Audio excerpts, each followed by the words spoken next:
Whenever I get to travel for work, I try to find out where my drinking water comes from and where my poop and pee go.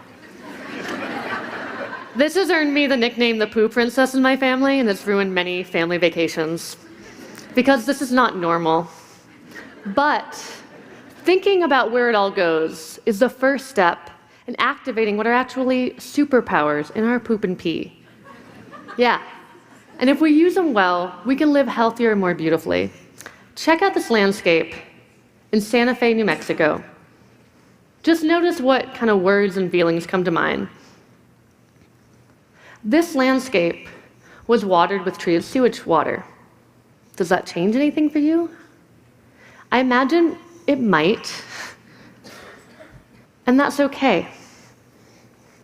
How we feel about this is going to determine exactly how innovative we can be.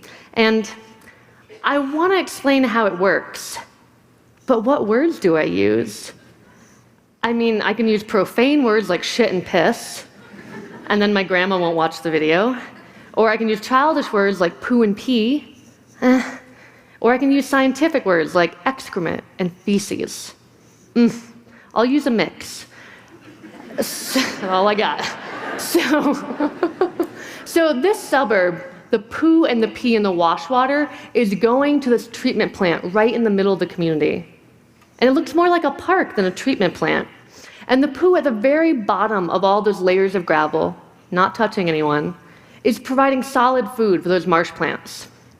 And the clean, clear water that comes out the other end is traveling underground to water each person's yard. So even though they're in a desert, they get their own personal oasis.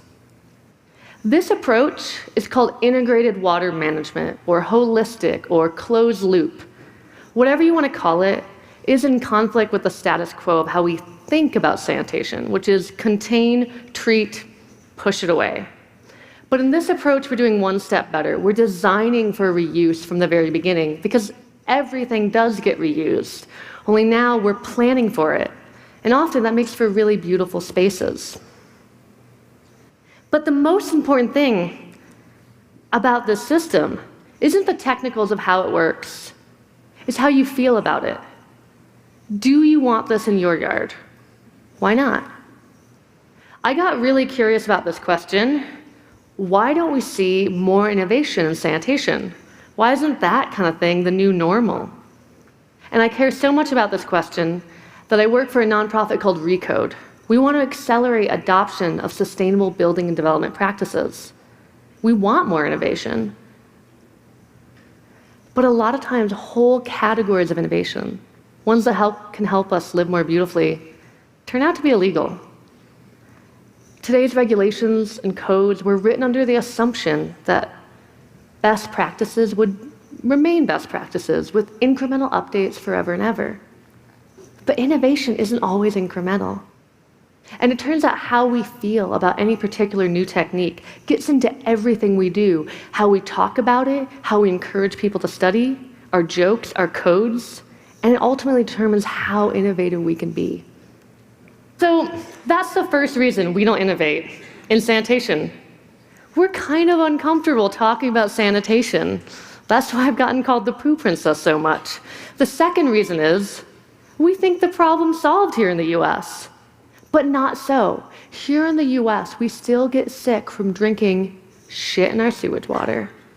7 million people get sick every year, 900 die annually, and we're not taking a holistic approach to making it better, so we're not solving it. Where I live in Portland, Oregon, I can't take Echo for a swim during the rainy season because we dump raw sewage sometimes into our river. Our rainwater and our sewage go to the same treatment plant.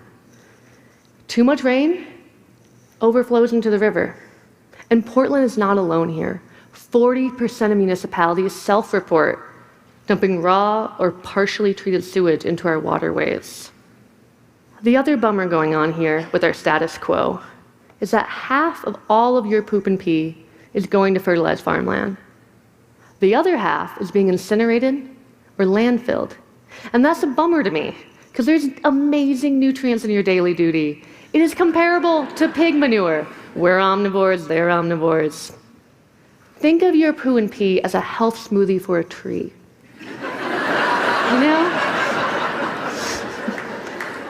The other bummer going on here is that we're quickly moving all the drugs we take into our waterways. The average wastewater treatment plant can remove maybe half of the drugs that come in. The other half goes right out the other side. Consider what a cocktail of pharmaceuticals, hormones, steroids, Vicodin does to a fish, to a dog, to a child. But this isn't just some problem that we need to contain. If we flip this around, we can create a resource that can solve so many of our other problems. And I want to get you comfortable with this idea, and so imagine the things I'm going to show you, these technologies, and this attitude that says, we're going to reuse this, let's design to make it beautiful, as advanced potty training. And I think you're ready for it. I think we as a culture are ready for advanced potty training. And there's 3 great reasons to enroll today.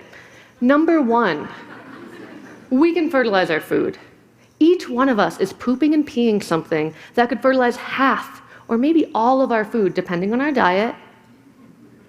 And that dark brown poo in the toilet is dark brown because of what? Dead stuff, bacteria. That's carbon. And carbon, if we're getting that into the soil, is going to bind to the other minerals and nutrients in there. Boom, healthier food. Voila, healthier people. And chemical fertilizers, by definition, don't have carbon in it. Imagine if we could move our animal manure and our human manure to our soil. We might not need to rely on fossil fuel-based fertilizers, mine minerals from far away. Imagine how much energy we could save. Now, some of us are concerned about industrial pollutants contaminating this reuse cycle. That can be addressed. But we need to separate our discomfort about talking about poo and pee so we can calmly talk about how we want to reuse it and what things we don't want to reuse.